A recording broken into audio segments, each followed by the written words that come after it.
Hello again, everyone. Welcome to Washington Gun Law TV. I am Washington Gun Law President William Kirk. Thanks for joining us. Hey, we're going to be doing a quick video. It's going to be a rough cut. I'm not going to do a lot of editing. I need to get this out, but I want to do an update for our good friends to the south of us, our brothers and sisters down in the state of Oregon, because yes, the Second Amendment may soon go the way of the dodo bird in the state of Oregon because Ballot Measure 114 is currently passing. Now, I apologize if you got reflections on my glasses and all things like that, because what we are trying to do is start showing you as the results are coming in. Now, again, results are going to be a little bit different depending on what website we're checking and what time we are checking. This is from Oregon Live election results. This is actually from the Oregonian. Last updated here, this is almost 2:30 in the afternoon, day after the election. We got 73.5% of the estimated votes are counted. 114 is passing by a margin of 50.7 to 49.3. So the margin has grown there by a little over 20,000 votes. Now, I also, when we take a look here, this is the Oregon Secretary of State's website. So this should theoretically be the most up-to-date.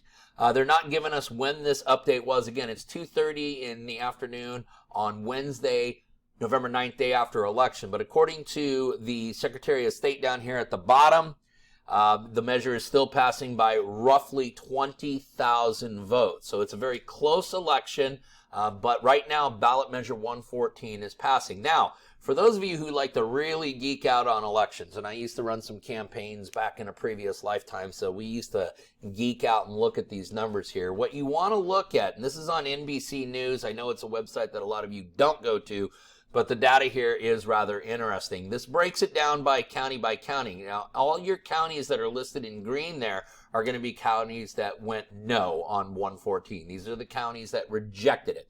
Any county in purple are the counties that approved it, okay? And what you want to take a look at is what counties still have votes remaining left to be counted. Because if you have a lot of green counties that still have votes left, you have a chance of defeating this measure. However, if most of the uncounted votes are in these purple counties, I don't like Oregon's chances of defeating this absolutely atrocious piece of legislation. So when we take a look, for example, Benton County, overwhelming support for Measure 114, but they've already got about 91.3% of the votes counted. So those numbers are going to stay relatively the same. Now, if you look at Clackamas County, where there is support, but it's not overwhelming support, it's a very narrow margin, you can see that at that point, they only got roughly a little less than 2/3 of their votes counted. So you got a lot of votes still to come in from Clackamas County, and yeah, you could see a shift. You could see this bill perhaps shift demographics to the point where it suddenly becomes a green county. So there are votes to be made up there. But when you start looking through some of the other counties and you see a lot of these green counties, unfortunately what you're seeing is 96%, 95%, low 90s, high 80% as far as votes. And many of these are rural counties, which means even if there's 10% of the vote to count, unfortunately from a numerical value, there's not a lot of numerical value. Now, we do take a look at counties such as Douglas County. I'm not certain what the population of Douglas County is in Oregon, but by the vote total, it's not a massively populated county. They got about 2/3 of their votes counted. You take a look at Josephine, Klamath County. Again, we got about 3/4 of the votes counted, and it is overwhelmingly getting trounced in those counties. So that's good. Now, we take a look at some of the other more problematic counties, Lane and Lincoln County. Again, they're both in the 90th percentile or close to the 90th percentile of votes counted. Multnomah County, shockingly, Multnomah County was highly in favor of Measure 114 because apparently there's no public safety issues there in the greater Portland area. They unfortunately have only counted about 7 out of every 10 ballots. So there's about 30% of the ballots still left to be counted in Multnomah County. And it is getting absolutely overwhelming support, a 3-to-1 margin in Multnomah County. That does not bode well for Oregon residents from a mathematical standpoint. Washington County, another county in which is pretty overwhelming support, they have only counted about 63, 64% of their votes.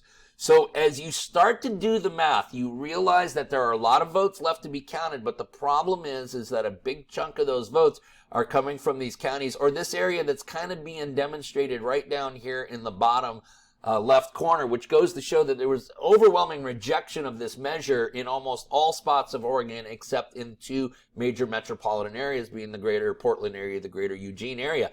Unfortunately, much like what we have here in Washington State with King, Pierce, and Snohomish County, you have such a massive concentration of population that small geographical segment may actually carry the day for ballot measure 114. So the bottom line, Oregon, is this. Yes, there are votes to count, and yes, there is a chance that this measure could be defeated. But right now, looking at the tea leaves, crunching the numbers, doing the math, it doesn't look particularly good. And yes, I do believe that your Second Amendment rights are on the doorstep of extinction.